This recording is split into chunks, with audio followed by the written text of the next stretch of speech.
Welcome to the Lo and Behold podcast with me, Melvin, and Iniesto. You know the vibes.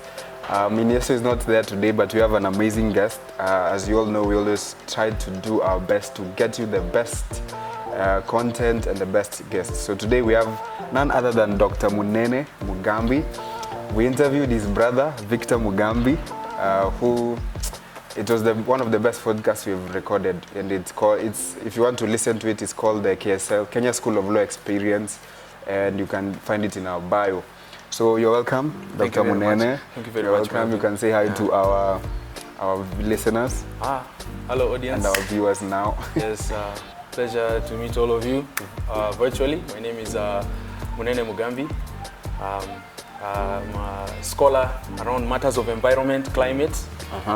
And I said I'm an enthusiast of life. What else can I say? Life enthusiast. Yes. Okay. I enjoy moving up and down, traveling. I've spent, I think, half of my life traversing in and out of Kenya. And I've noticed that in your family.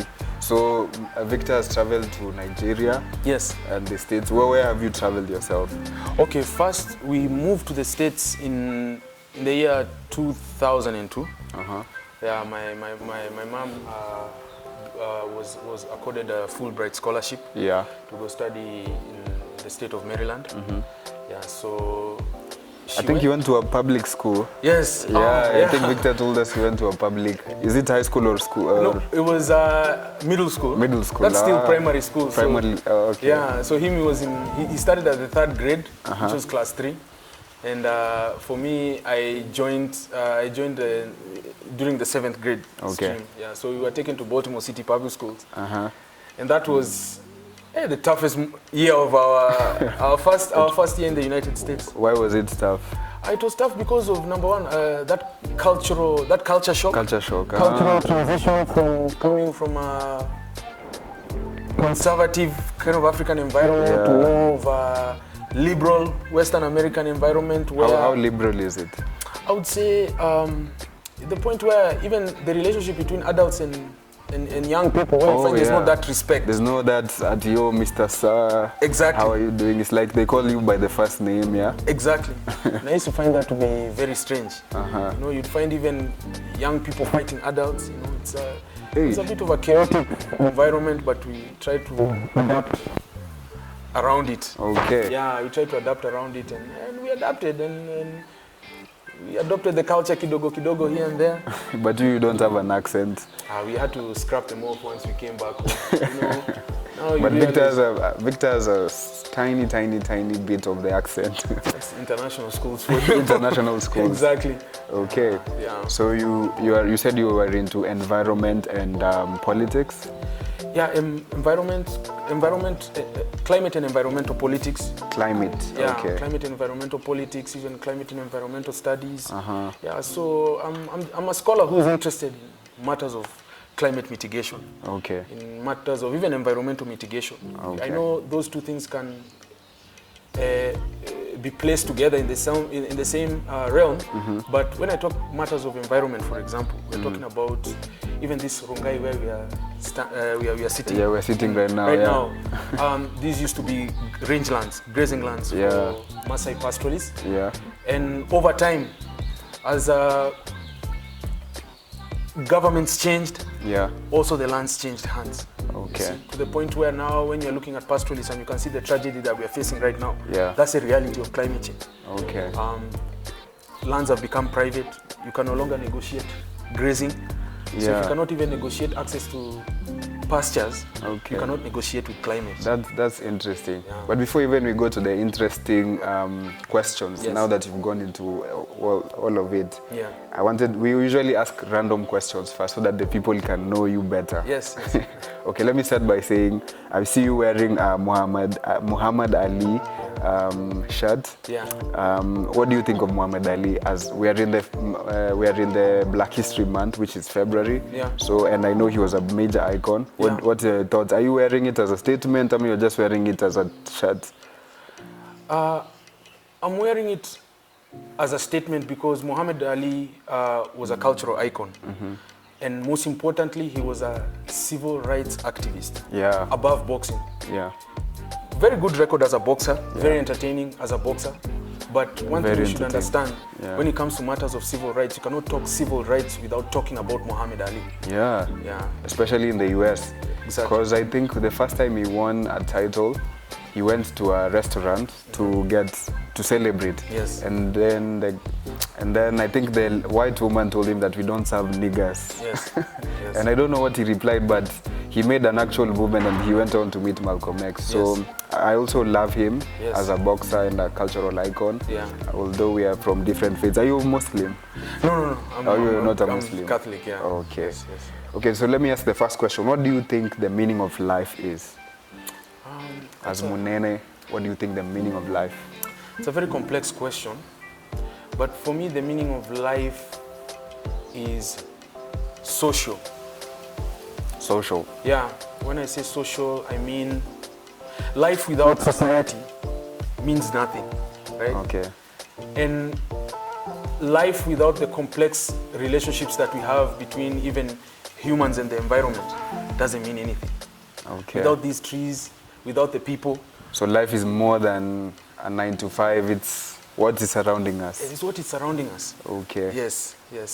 Okay, so that's a very deep, I'm trying to understand it, but it's very deep.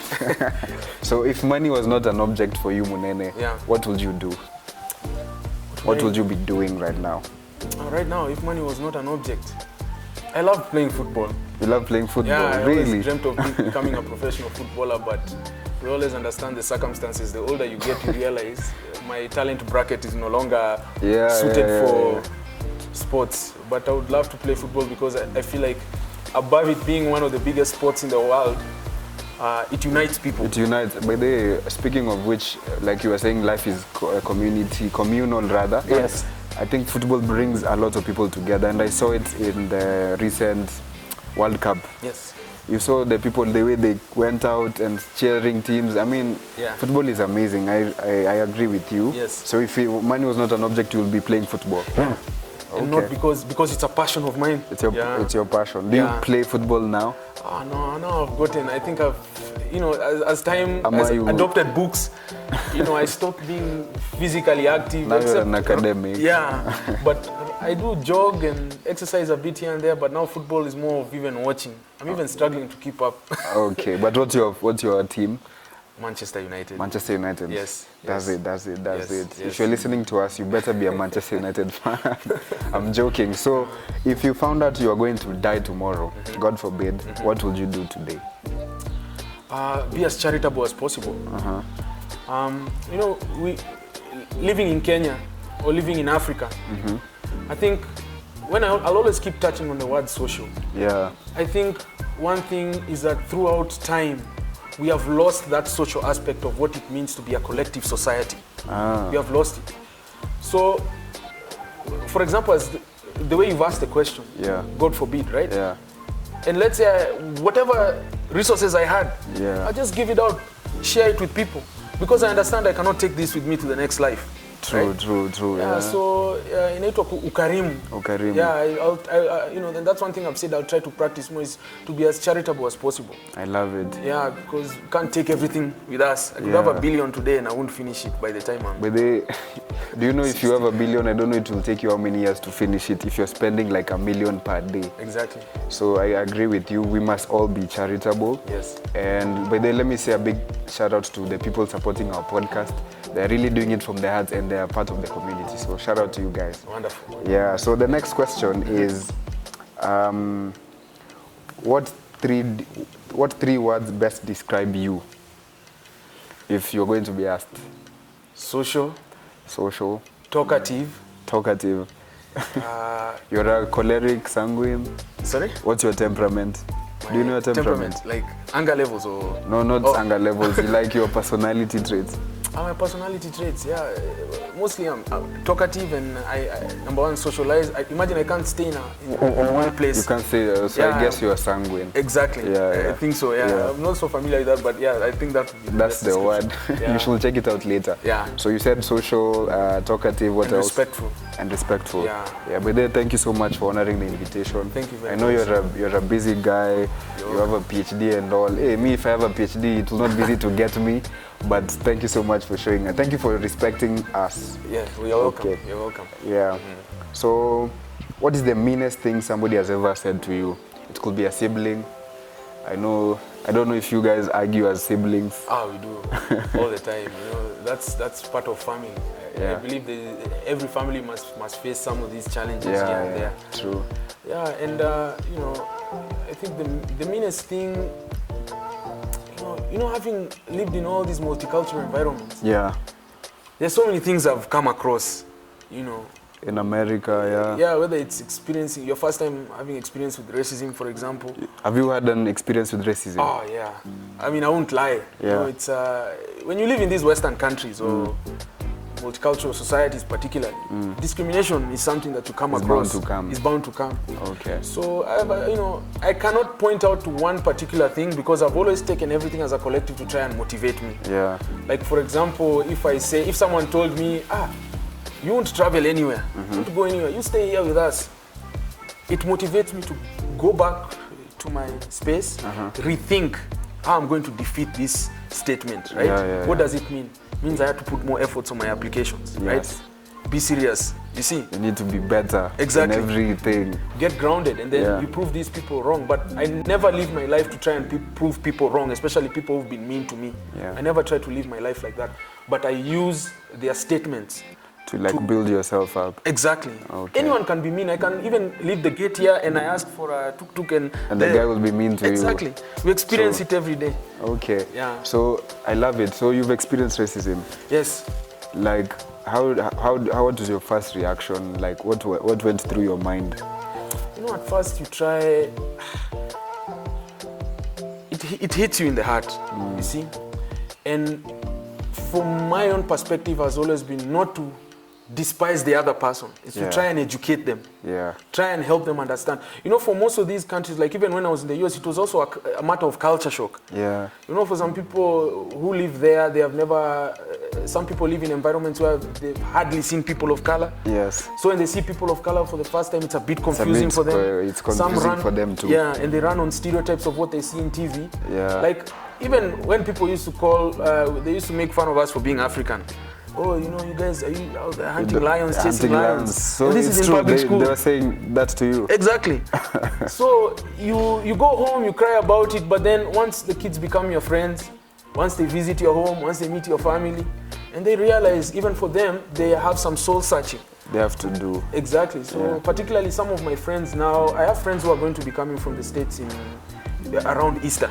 Okay. We went to elementary school together. And so they're your friends now, and they're coming to visit you. They're coming to visit me after all these years. They're like, yo, I want to come to Africa, bro, you know what I'm saying? So I told them, please, by all means, come. I have a home, can stay there with me, I'll take you guys around. You see, so that it's about changing people's perspectives about cultures. Culture is supposed to be shared, not to be used to divide people. I love it. You see? So culture is supposed to be shared, despite whatever background you're coming from. Exactly. Okay. Not to divide people. I love how you're positive and your view on things. Yeah. So, are you single? Yes, I'm very much single. You're very single. Yes. Yeah. Okay, single. Maybe our listeners are listening to the social. You talked about social. Yeah. People want to know. Yeah. So you're single. Yeah. So have you gone on dates? Yeah, I would say I've been dating, but now the only challenging part is I've focused too much on my career. So you're a career man. I want to avoid saying that because I also want to have a family one day. Okay. And I wouldn't want my career to get in between me and raising a family. Yeah. So we are trying. And I'm sure. So I get what you're saying, but my question is, if you've gone on dates, what's the worst date you've gone to? Wow, that's a very interesting question. The worst. Hey, the worst, like you went, you didn't expect something, or you expected something came out different. I went on a date and the other person was busy on the phone so much that we never had that opportunity to even have a decent conversation. Okay. And I always believe like when you I know. Exactly.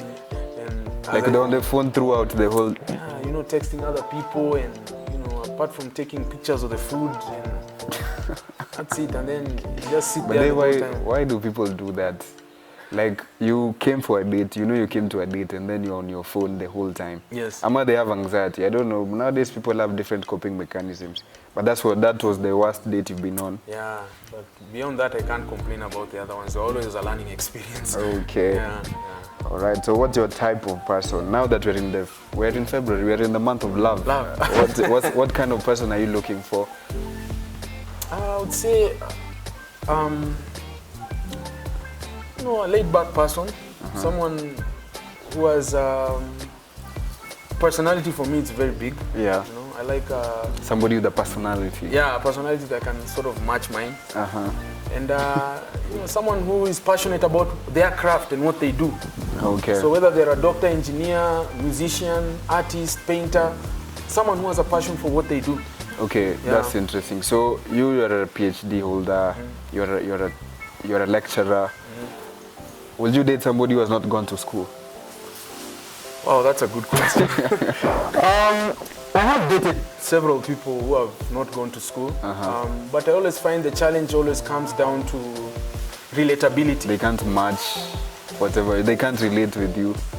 Yeah, and it's not even so much about eliminating them from on that perspective. It's just that relatability, I can say, because now when I start talking about certain issues, they can't even contribute to the conversation. Either that, or they just generally don't understand. They might think I'm either ignoring them. You see, sometimes as an academic, you can find yourself, you lock yourself to write papers. To write papers, yeah. So this person can think you're ignoring them. Yeah.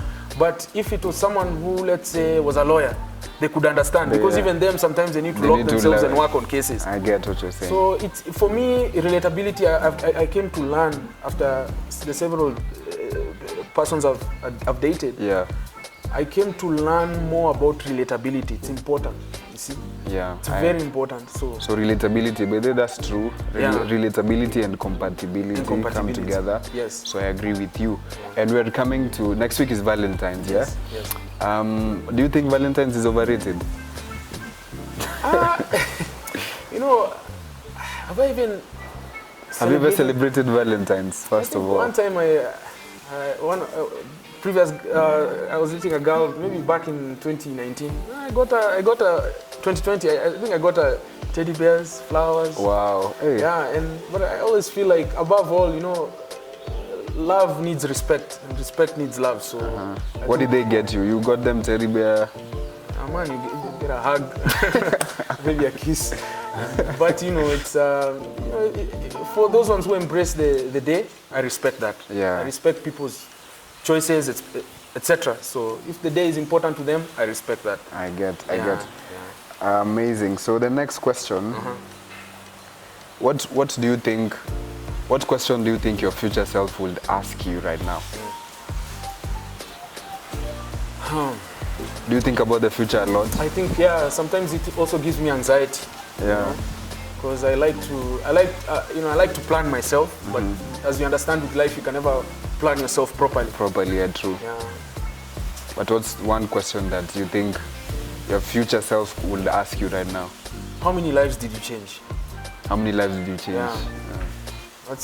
Your future self is very focused, yeah? I try to be, because without tunaitanga mwelekeo. Lazima uko na mwelekeo. Yeah, without that, especially as young men, we tend to stray away. So we always need a philosophy to guide us. Yeah. And the way we were raised to always have a philosophy that guides you. Ni nini unafanya? Yeah. Mwelekeo ni gani? Which actually brings me to my next question. What motivates you to do all of this? Not many people know about climate change, especially young people in Kenya. And I've realized, because I was doing some research for something. What do you think motivates you to be that kind of person? What motivates me? Two things. The internships that I did after university. Yeah. I did 3 unpaid internships. Where did you do them? Kenya Wildlife Service, Lake Nakuru National Park, National Environmental Management Authority, Nakuru District at that time. Yeah. Are they paid internships, or you're just volunteering? I just volunteered my time in the county government of Nakuru Department of Environment. Wow. And when I was interacting within the job space with my bosses and going for field visits, KWS particularly was seeing the drought that had impacted the park. Yeah. You see dead carcasses of dead buffaloes and herbivores. You see skinny lions. What? And yeah, it was you know, because Lake Nakuru's the park's ecosystem is not that big, you know. So when you start seeing the direct impacts of climate, where it doesn't even rain, Yeah. right? And then when I was in Nema, when we used to go again for field visits, you go see deforestation. Yeah. You go see various high-risk facilities, we call them, like industries, polluting the waters of like Njoro River, for example, or the various river streams. So seeing all of that, seeing how the drought and all of that, that's what motivates you to make a difference. And particularly when I went from downstream to upstream on Njoro River to see where Njoro River was starting. Yeah. It was around Nakuru-Narok border. Yeah. Oh man, the amount of deforestation in the area. And you could see the stream was starting from like a small the people doing the deforestation, sorry to cut you short. No, it's okay. Yeah, the people doing the deforestation, are they like people who are selling coal, or it's just people who are cutting off the trees or encroachment? It's multiple actors. Okay. You have the commercial loggers. Oh. You have, of course, people trying to survive charcoal burning. Of course, and then you have others clearing land for cultivation. Yeah. But a lot of this stems back to our politics in our country, land politics in this country. Yeah.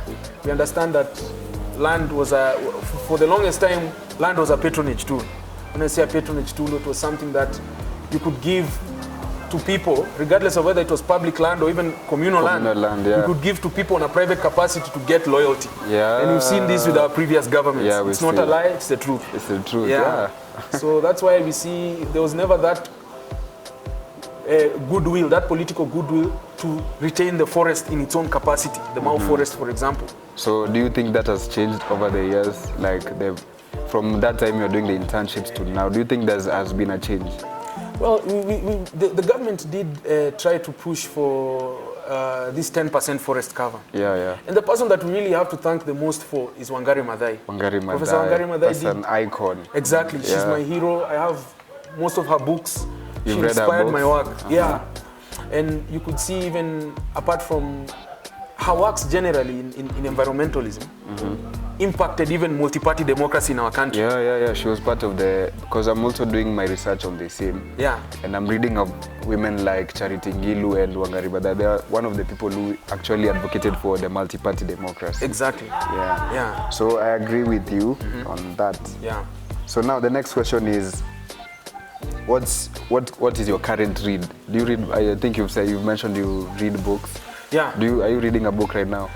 Right now, I was, because of, in academia, you mostly find yourself reading a lot of papers.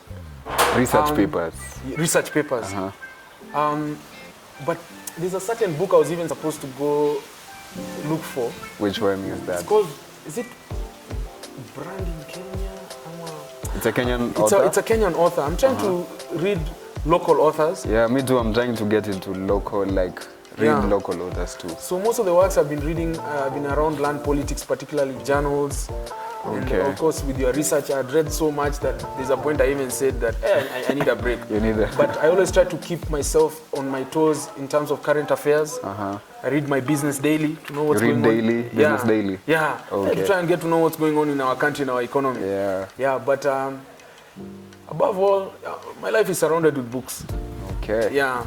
So your current read is that book which you don't remember. But yes, I love it that you read. But what will you term as the best books which have changed your life?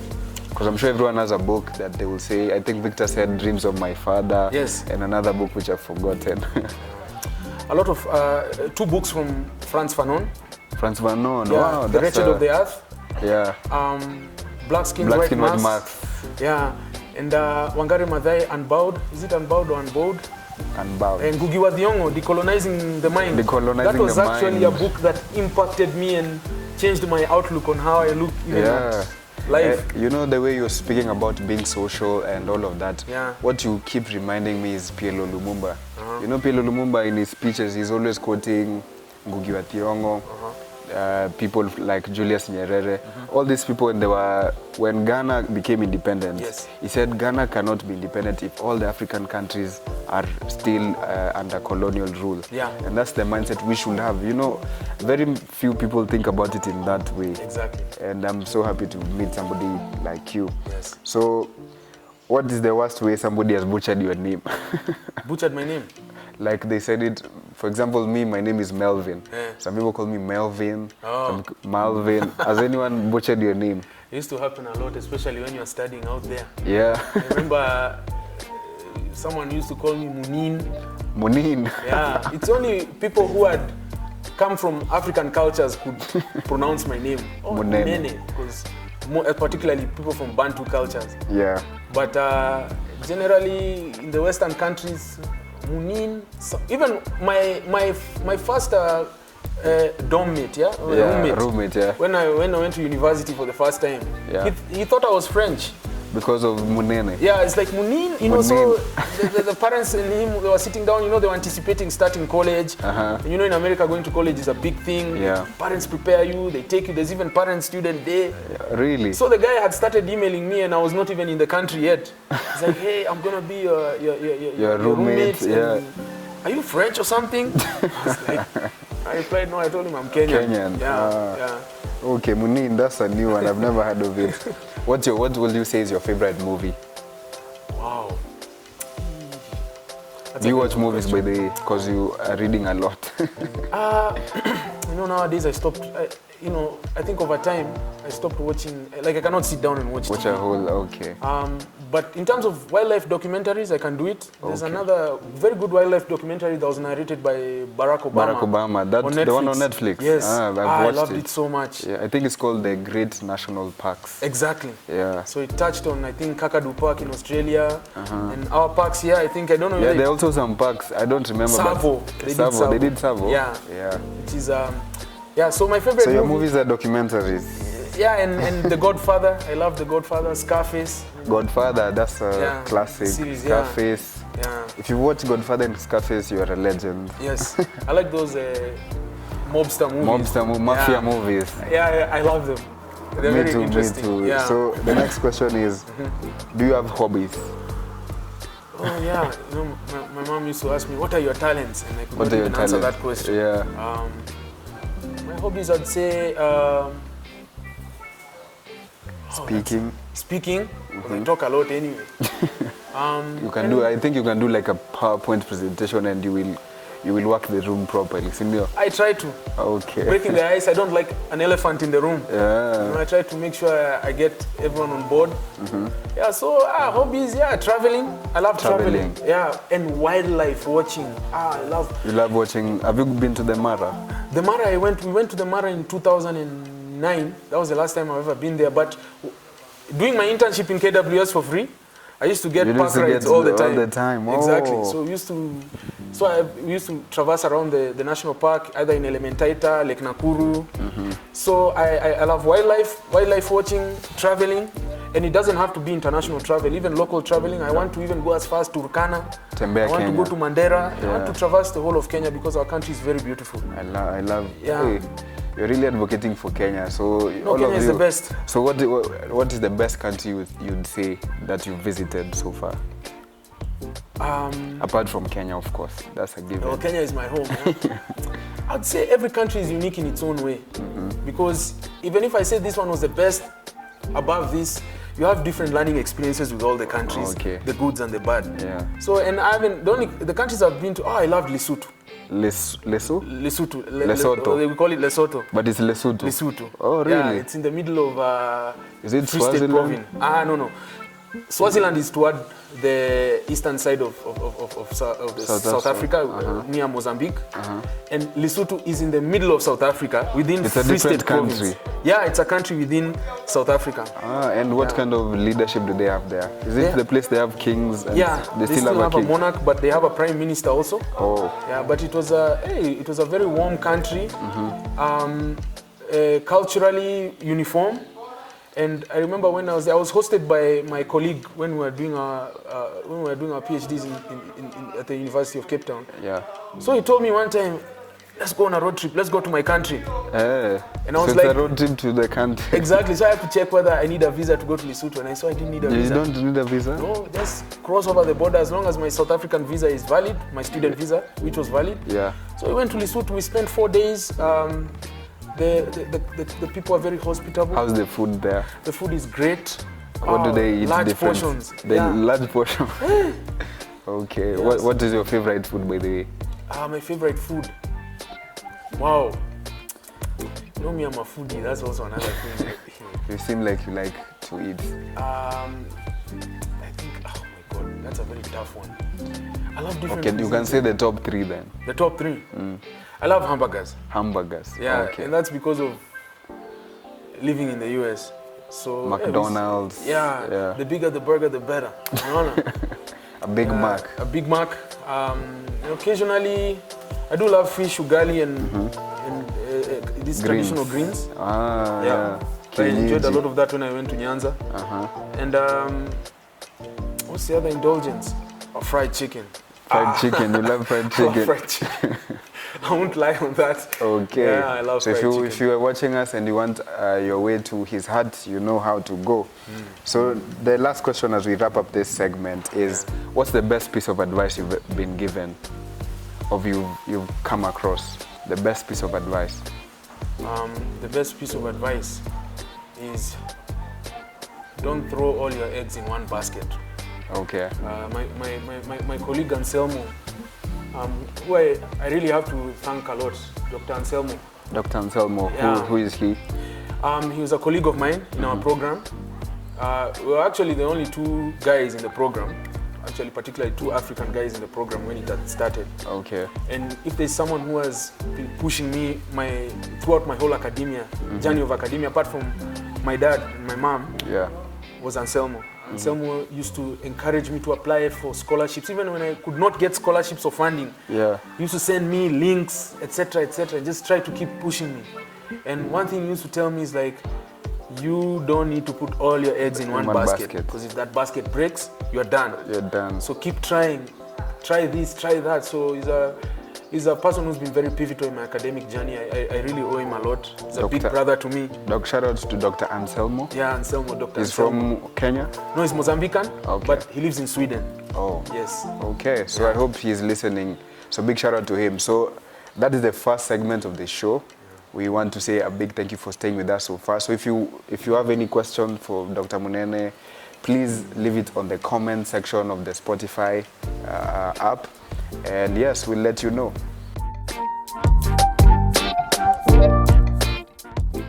Okay, welcome back to the second segment. We are here with Dr. Munene Mugambi.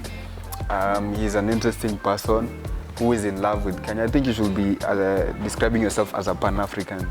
That's what I am. That's what you are. I am a Pan-Africanist. My father is a Pan-Africanist. So it's the whole family. So if you're out there, please check him out on LinkedIn.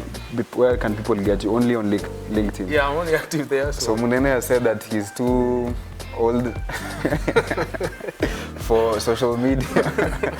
He's on LinkedIn, but yeah, he's a pretty chill dude. So now let's get to the serious questions. Can you tell us, you've done a PhD. Would you advise anyone in university to do a PhD?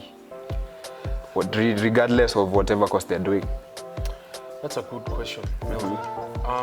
Number one, I'd encourage anyone in any profession who has gone through the university system. If you'd like to take a PhD, I'd encourage anyone to do it. Number one, don't do it for money.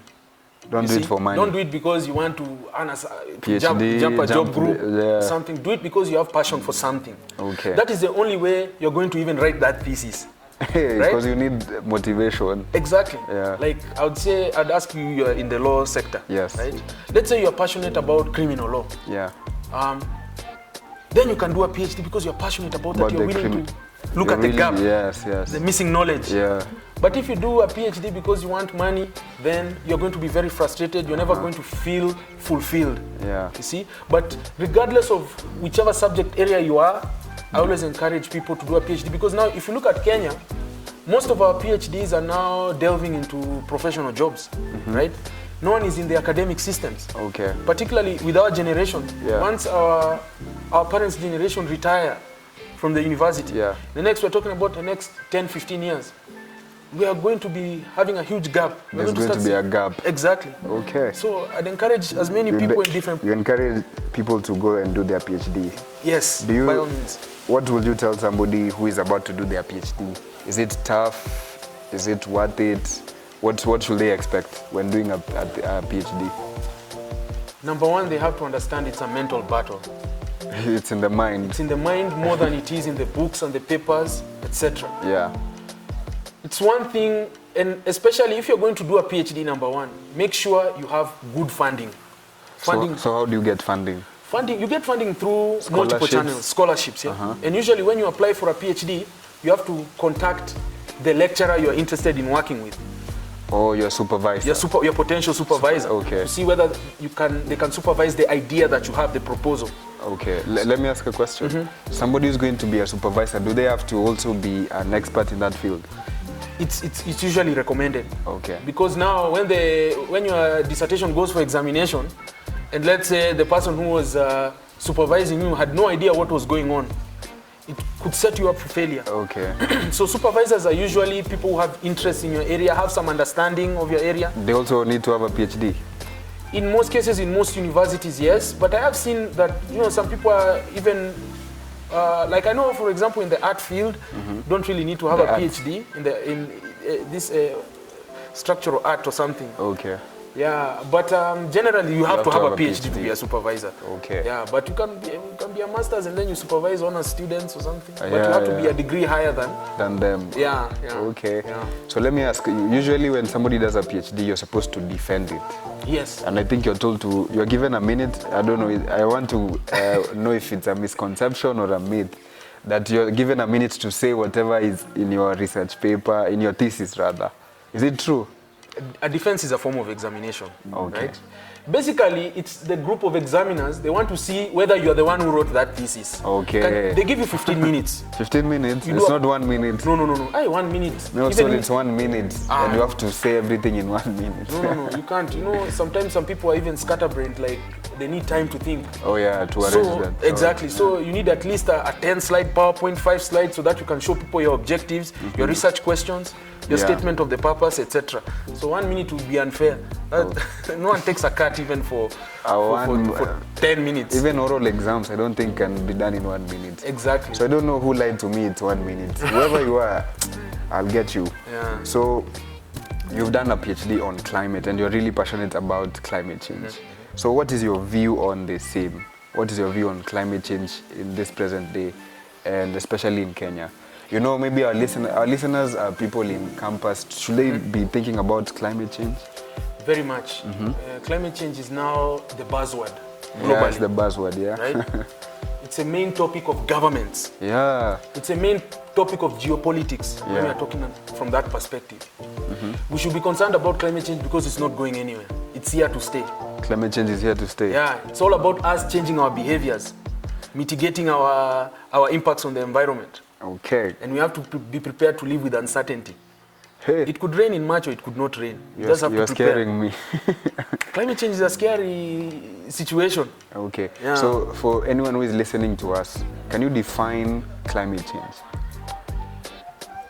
What is climate change? Like the layman, somebody who maybe has gotten a link from, somebody sent them a link and they want to listen on climate. What is climate change? Climate change to me is abnormality in weather patterns. That's simple. I used to think it's like Enjooy, the polars, they're melting. That's part of the whole situation. Oh. Now, abnormality is what, right? Yeah. Uncertainty and variability is what, right? We used to know that we'll have long rains from March, April, May. So right now I can go plant, but it doesn't rain. It doesn't rain. And then I ask myself, the last 4 years it hasn't been raining on March, April, and May, and that is our longest rains. Yeah. For example, let's say in a place where it never used to snow, it starts snowing, right? Okay. In a place that never used to experience droughts, it starts experiencing droughts on a massive scale. Yeah. Right? So that's climate change. Yeah, so it's abnormality. Some abnormality in weather patterns. Okay. Yeah. So what are the in the long term? How is climate change going to affect us as a population? I don't like being a person to scare people, because I know... Not to be a prophet of doom. Yeah, I don't like that. Yeah. I like to basically say, like, we just must mitigate the impacts that we have had on the environment. Okay. We live in an age called the Anthropocene, yeah? Anthropocene. Anthropocene. Yeah, this is now the new age where we are living in. We just came from the Holocene, now we're in the Anthropocene. So hey, that is, yeah. So that is to this. Anthro is what? Anthro is a human being. Yeah, anthro is anthropomorphic, anthropology. anthropogenic, anthropology, right? Anthro is a human being, right? So our footprint on the planet is larger than any other species that has stepped foot on this planet. Okay. We are the ones who have impacted the ecosystem on a large scale. So it's not the wild animals, it's the humans. It's not the wild animals, it's the humans. Okay. Based on our development trajectory, right? To grow our economies. So, okay, so the adverse effects are like, how can we see it? How are we going to see it? Like the way we are sitting right here. I was complaining about the dust. The dust. Even when I was coming here, we were talking with the Uber driver, talking about when is it ever gonna rain. Then he asked me about Kitengela. I said Kitengela is going on. The same thing that's happening in Kitengela is happening in Rungai, right? There's a lot of heat, by the way. Exactly. So we just have to expect the unexpected. That is just how we are supposed to live with these things. And then of course, they are talking about climate disasters that should come, that are projected by climate scientists that may happen between now and 2050 and 2100, toward the end of the century.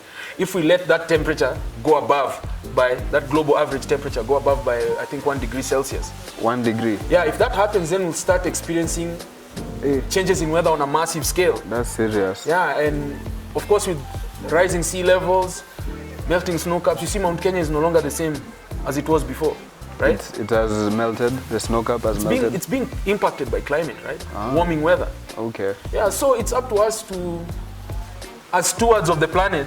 As stewards of the planet. Exactly. That's what we were put here for, right? Yeah. Was to take care of what is around us, Yeah. not to misuse and abuse. Yeah.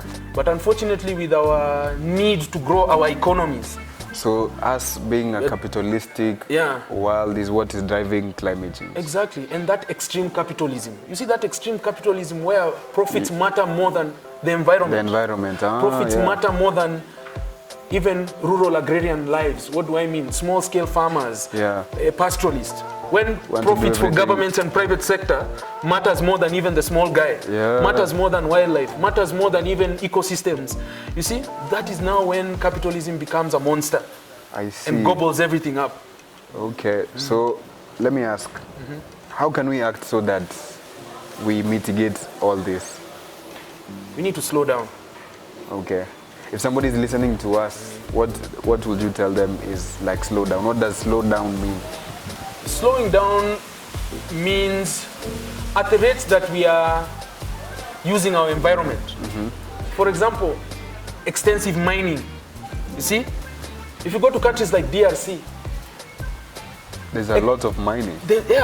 Mining is the major business there until that country has to be engulfed in wars so that the private corporations can go there and mine in peace. Right? And I hear that actually the wars are being funded by the first world countries. Exactly. So that they can distract the masses as they pillage the nini. Exactly. You need instability in the third world so that first world economies can have stability. What? That's crazy. You cannot have a stable third world and expect the first world to be stable. Okay. I guess this is a global type balance of negative and positive, I guess. But yeah, so we need to slow down even in our agricultural sector in terms of how we take care of our soils. For me, I always say, and what I've learned, and it's not a secret, things like fertilizers, for example. Do you know soil gets addicted to fertilizer the way a drug addict is addicted to drugs? Really? Yeah, sometimes some soils cannot function without fertilizer. Fertilizer, because they're addicted. Yeah, because now you've killed the organic material that supports the soil. What? Through mechanized agriculture. Yeah. Rough agriculture. We call it that rough and bust agriculture where you need to cultivate tons of maize. And then you remove the small scale farmers who are intuitive with the environment. You remove them. Yeah. You know, we always dismiss the knowledge of small-scale farmers. We always dismiss the knowledge of pastoralists. Yeah, we do. We dismiss the knowledge of indigenous knowledge that was handed down to us from parents, grandparents, we dismiss that. You see? And that's like, I don't know, is that part of neo-colonialism? It could be part of that, because remember, we remove that aspect of care. That is why when I tell you we need to slow down, we need to embrace an aspect of care for our environment. You need to understand, even with this Nazarene, it's beautiful with the trees. And we are living in a very dry area. Without these trees, the campus will be dusty. So dusty. And imagine sometimes, maybe you are stressed with school. You can just sit in the grass there and just relax. There's something aesthetic about this environment. Hey. So we need to have care to our environment. Okay, so somebody who's listening to us, maybe they don't know how can they be part of the bigger group. Let's say, how can they be part of the movement of changing, like mitigating, not changing? Because you said we can't change right now, we can only mitigate. So how can they be part of the change? Does it mean don't litter, plant more trees? What does it mean? Number one, be proud of your environment. You see the way you can go to Rwanda and you cannot spit around in Rwanda. You've heard of Kagame rules. Even plastic bags. We need to start cultivating this pride in our environment where we live, for example, right? So, and trying to do, if you go to even Western countries, when you throw litter on the ground, people look at you. Like funny, like what are you doing? Exactly. But in Kenya, I can drink a Coke, take the plastic and throw it in the environment. We need to restore this pride in our environment. We need to restore, but restoring even our pride, also we need to restore the dignity of Kenyans so that they can also love their country. After living out there, I came to say my country is my country. I love my country very much. I love it, so how Kenyans can be part of the movement? Number one, don't limit yourself only to your profession.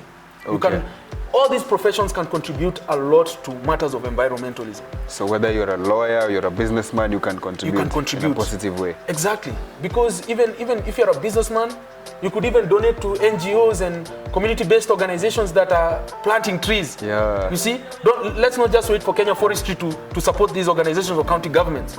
Even us in our private capacity as businessmen, in our home environments, we need to support even these people who plant tree nurseries. We need to be, that's that communal, that social thing. You can make your billions in profits, but sometimes even if you take even 1 million, you support a community-based organization of women who are planting trees, or women who are undergoing training to become better farmers, etc. It's all about you as an individual asking yourself from your profession, at what capacity can you sacrifice within your profession to contribute to the growth of a wider movement that is affecting all of us globally. I get what you're saying. So what do you think is the politics, what do you think of the politics surrounding the whole climate change narrative here in Kenya? You know, Kenya, I feel, number one, I'm very proud of the government for being at the forefront of fighting against climate change. The present government, or? It started predominantly with I think towards the end of Kibaki's regime, when they were trying to restore the forests. And then President Kenyatta was very committed to matters of climate change. You see now we've seen a growth in wind farms, wind energy, renewable energy transition, we call it. So we are adopting renewable energy. We have committed to several global doctrines or agreements. Like so many climate-based agreements. For us, we are at the forefront of helping to mitigate against global climate. So would you say there is political goodwill in that regard? There is political goodwill when we talk, but when it comes to action, there's a lot of talk. There's a lot of talk, but when it comes to action, I feel like our government can pull up its socks. Because if we are talking about even the adoption of renewable energy, at the micro level, when we are looking at communities who are losing their lands to these wind farms, is that fair? How should they be restored? Are we sacrificing the livelihoods of smaller communities for the better of the nation, for the wider benefit of the nation? Where do we draw the line? We draw the line when it comes to the destruction of democracy. You know, when we say we are living in a democracy, things should be negotiated. People's rights should be respected as per the constitution. We are the lawyer. So you understand, our constitution protects us and protects our environment, right? So if I come and take your land, because you're a community and I've refused to recognize your communal land right. Right, yeah. I take your land and then I build a wind farm. So now I'm exposing you to climate change so that I can mitigate climate change at the global level. You see? Okay. So if you're a pastoralist, if you're a farmer, if I take your land and you have nowhere to farm, yeah, exposed to climate so impacts. You're basically saying we should put first things first. Exactly. We need to, and even if, let's say for example, this area is very boisterous, yeah? It has a lot of wind, and we want to put out. We must bring the communities to the table and negotiate. Must be public participation. Exactly. Everybody must be involved. Exactly. Like you see this thing even with the fertilizers and the GMOs. Yeah. That was the public participation. Even when they were changing the Seed Act, so that they can accommodate now bringing in GMOs. So that it's apparently like we're not going to be able to use, to reuse seeds from this harvest to this other harvest, right? Then what's your view on GMO? Now that you've brought it up. GMO, I've been eating it throughout my life, particularly living in the West. And I believe Kenyans have been eating GMOs because we are now a net exporter of food. Net importer of food. And if you import, you're importing GMO food. Yeah, if you get maize from South Africa or maize from Brazil, it's GMO. So is it true that GMO can make you grow breasts, according to some people? Yeah, some of these things, I find them. Is it propaganda? I find them to be mythical. But anyway, science is there. And I always advise people to read the science. Read the science. Read the science, understand the science. Okay. Because word of mouth is not going to help us when we are spreading false narratives. True. So, but, I've seen so it's safe from a scientific point of view? From a scientific point of view, it's supposed to be safe. Okay. Right? But of course, science is trial and error. Yeah, true. They must, in order to perfect science, you must keep experimenting. Right? I see. Yeah, so... So are we the lab rats in that? Or we're just learning as we're building on? I mean, even Western countries have been in these positions, right? Saying that they eat GMOs. But the only problem with us is that we focus so much on food security and not food sovereignty. There's a difference between the two. Food security and food sovereignty. Yeah. We focus on food security because we are panicking as a country. Yeah. Droughts, we need those drought-resistant crops. Yeah. But at the same time, when we are panicking about food security, we are forgetting about matters of food sovereignty. Food sovereignty is what? The thing where I told you farmers have absolute rights over their seeds. They're the ones who control the farming sector, right?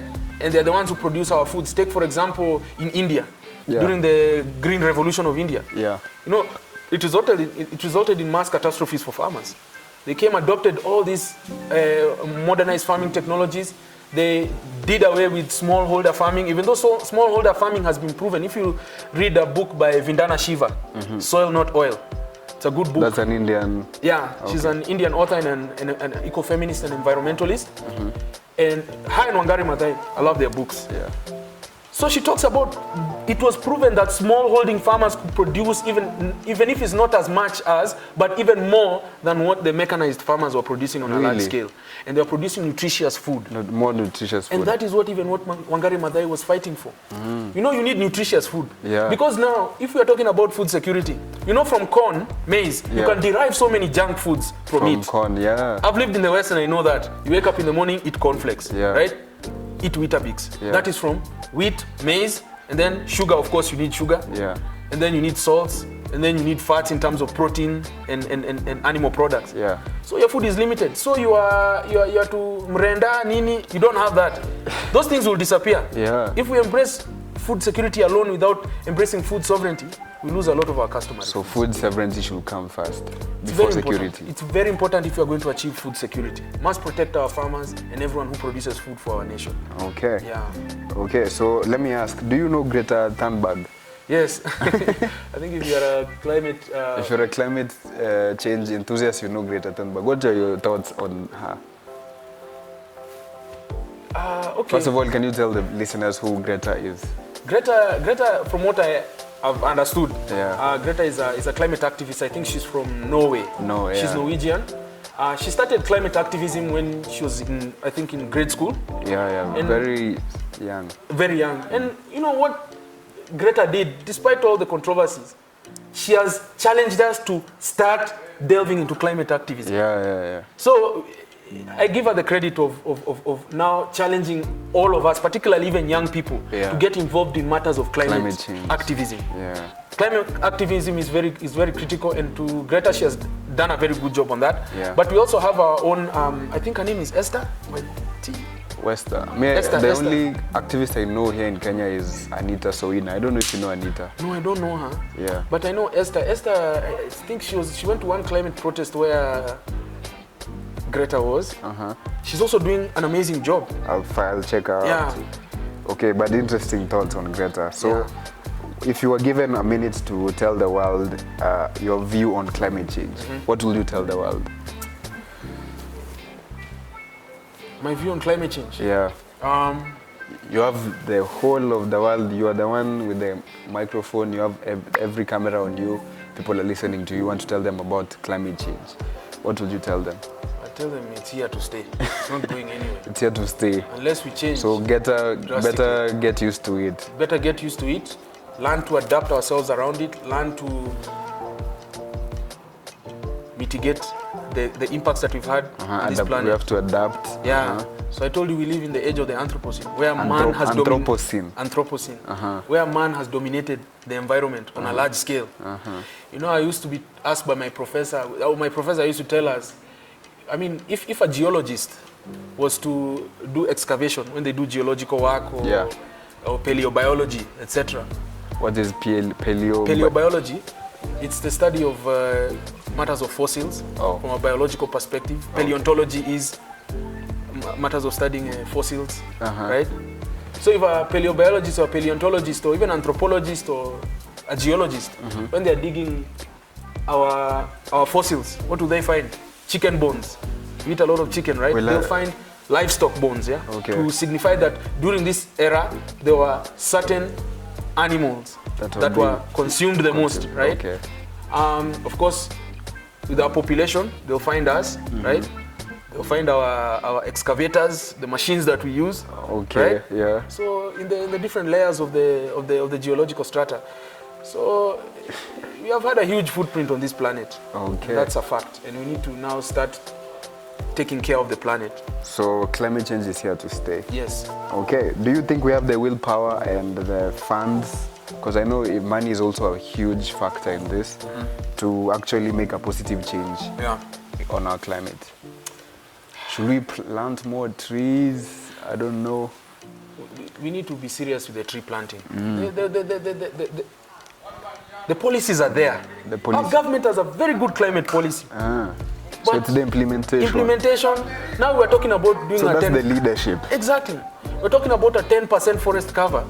And then here, we are now starting to talk about occupations of forests. Forest is forest land. Gazetted the way it was gazetted ever since it was known, should remain like that. It's very discouraging that we have such good policies, we have such good constitution, such a good constitution rather, and we hardly implement these things. You are a lawyer, you see the challenges in implementing the constitution. Now even lawyers are even at the forefront of protesting even government appointments that they deem as being unconstitutional. Political goodwill of enforcing some of these laws and policies is not there. Becomes political. You see? So we need to understand, just like the way you say, you break the law, you break the law. There's no other way around it, right? So the same thing, climate change and matters of forestry should not be negotiable. We should achieve that 10% forest cover even before 2030. Yeah, and it's possible. It's possible. Because I think I saw a picture of a guy who actually planted I don't know, is it called reforestation? Yeah. He did that on a desert. Yeah. And he actually made a big change. Exactly. So it's possible. So I don't know why the government, but again, as I read a lot of Chinua Achebe. He wrote a book called The Trouble with Nigeria, and I think the same problem with Nigeria is the same problem in Kenya. And he said that any problem in Nigeria falls squarely and fairly on the leadership. So it's now the leadership that should be tasked with that mandate to implement. And also, Melvin, you should look at Wangari's Maathai chapter on foresters without diploma. It's a very good chapter. It speaks a lot on how we can all be environmentalists regardless of our education background. Wangari Maathai carried her experiments, and much of her experience came with working with women in the rural village. She told them the way you can plant a crop, water it, harvest it, so do the same thing with a tree. Dig a hole, put a seedling there. So her job, Wangari Maathai's job was what? To look for the seedlings. give the women. And then try they to plant. motivate them to build seedling beds. And things changed. Foresters without diplomas, yeah, that's a good chapter. So is it a book or? No, it's a chapter in Wangari Maathai's book Unbowed. Okay. Unbowed, In that okay. Yes, I'll check it out. Yeah. So now as we finish, how do you think we can handle the drought in Kenya, which is actually really frustrating Kenyans right now?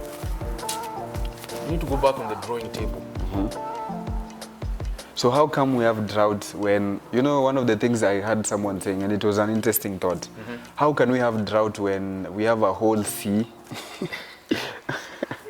We have a lot of water and there are people who don't have water to plant trees and stuff like that. How is it possible? That kind of thinking. I understand. I understand from his perspective. Yeah. That's a good question. It might look like a funny question, but this is a person who's thinking. Yeah, it's a person wondering why can this be done? Why like that? But what I'd like to say, number one, we need to rethink the way we approach our resources, what we call common resources in this country. Yeah. Land, water. You see? And like right now we are gearing towards privatization of water. Why does water have to be privatized? Why are they privatizing water? They're saying that the private sector has a major role to play in increasing the water supply in Kenya. What? Because now, the challenges we are facing with water supply. Yeah. If you look at, for example, this county where we are living in. Yeah. Kajiado County. Yeah. We have this water that comes from, there's a water in Loitoktok that comes fresh from Kilimanjaro. Or Loitoktok. Yes. But that water pipeline is not even used in our areas, Rongai and Kitengela being the major urban centers. Okay. For whatever reason it's used, I don't know. And why the government has never ensured that even the residents of the whole Kajiado County access that water, I don't know why. Because if you go into the deep rural parts of Kajiado, even Upper, where the Ma community lives, they struggle to access water. And I lived with them for 1 year, and I myself could testify to the fact that accessing water was a problem. If we treated water as a common resource, we'll treat it better. Everyone would have the incentive of maintaining our water catchment areas. This ile mto iko hapa ilikauka, si ndio? The one here by Masai Lodge or something. Yeah. Why does it have to be like that? Because no one is incentivized to take care of such resources, because you're like, I have to pay for water anyway. But if you understood that this is where your lifeline was, and you're have given to take care of it. Exactly. So we need to democratize our common resources. We need to rethink how we approach resources such as water. Yeah. Look at Nairobi. Nairobi is struggling with water. And Kitengela, if people joke around the way they are drilling boreholes, it's also going to be. We are starting to see elements of dry boreholes. Yeah. Because of this over drilling. But if we understood that this resource is a common resource for all and it benefits us all, we would even have local committees at the county level and sub-county level that are in charge of managing water catchment areas. We would even have incentives to plant more trees. Yeah. But we don't have that, you see? Yeah. So that's a very good place to call it a wrap. So you're saying we should go back to the drawing board? We should go back to the drawing board and rethink accessibility to our resources. Somebody needs to think somewhere. Yeah, and it comes down to policy, the way we are talking. We need to rethink accessibility to land. We need to rethink accessibility to water and all the other common resources that we sit on in this country. Yeah. You see? For example, I say there's no reason why someone should have 22,000 acres of land with grass on it and someone's livestock is dying on the margins of the fence. Yeah. Where is the negotiation aspect? And not everything has to be quantified in monetary value, because if this person can sell this cow and the money goes back into our economy, we all benefit. Yeah, we're going to all benefit. But you see, in our country, it's about individuality. And that is, I could say, the worst thing that we ever embraced after colonialism. We took that individuality from the colonialists. Yeah? See, I think it's driven also by the capitalism that we got from the Western. Exactly. Countries. When they told us you could have a title deed and own a piece of land, you started thinking about yourself. You forgot the community. You forgot the community. So your community could be on the side, their cattle are dying, but you have 22,000 acres. Yeah. For what? Even 1 acre is even difficult to deal with. So we need to rethink some of these things. We need to democratize our resources. We need to have a democratic space where all Kenyans can contribute to the dialogue, regardless of whether they are rich or poor, can contribute to a dialogue that speaks about the management of our environment and our environmental resources. Yeah. And that's a real democracy. Amazing. So democracy is not about voting and politics. It's also about how we govern our environment. Yeah, and I agree with you in totality. So now as we finish, what is your parting shot to the listeners and the viewers? As I would say to all the viewers, particularly if you're Kenyan or you're African, let us continue that customary way that we've always had of taking care of one another, of being sociable. We live at a time where people are struggling to even put food on the table. People are struggling to access basic amenities. Tukue wakarimu to other people. You see, if you're a student and you see your fellow colleague struggling, be there for them. And even you, if people are there for you, be there for others. It's about reciprocity. Si ati unakula alafu you run away. So let's learn to reciprocate in our society. And let us now try to be more social and stop thinking about ourselves as individuals. You live a more fulfilling life that way. I think that is the philosophy of Ubuntu, that I am because we are. And we should also embrace it, like Dr. Munene is saying. So as we wrap up, we just wanted to say a big thank you for staying this whole episode with us. The great thing that I've learned today is that climate change is here to stay, and I think you've also learned. Even though you're a coding person, you're doing what, you also need to start thinking about the climate change. If you're a makeup artist, you also need to start thinking of the climate change. Maybe the sun will be too much, your makeup will be, I don't know, but start thinking about the climate change. Exactly. So we want to say a big thank you to you, Dr. Mugambi, for showing up and coming. For hosting me. Yeah, so please let us know what you think in the comment section of the Spotify app. Let us know what you feel. Follow us on Instagram. By the way, where can people get you again? I'd say LinkedIn. You can find me at Munene Mugambi. If you just look on LinkedIn, you'll see me there. The big smile on my face. Dr. Munene Mugambi. Just find me. I'm always open to sharing conversations, dialogues. You know, titles are titles, but I believe that everyone has a valid opinion. Everyone's thoughts are valid. Like Lupita said, dreams are valid. There you go. Okay, so your dreams are valid. So let's call it a wrap. See you on the next episode. Thank you so much. Thank you very much, Melvin.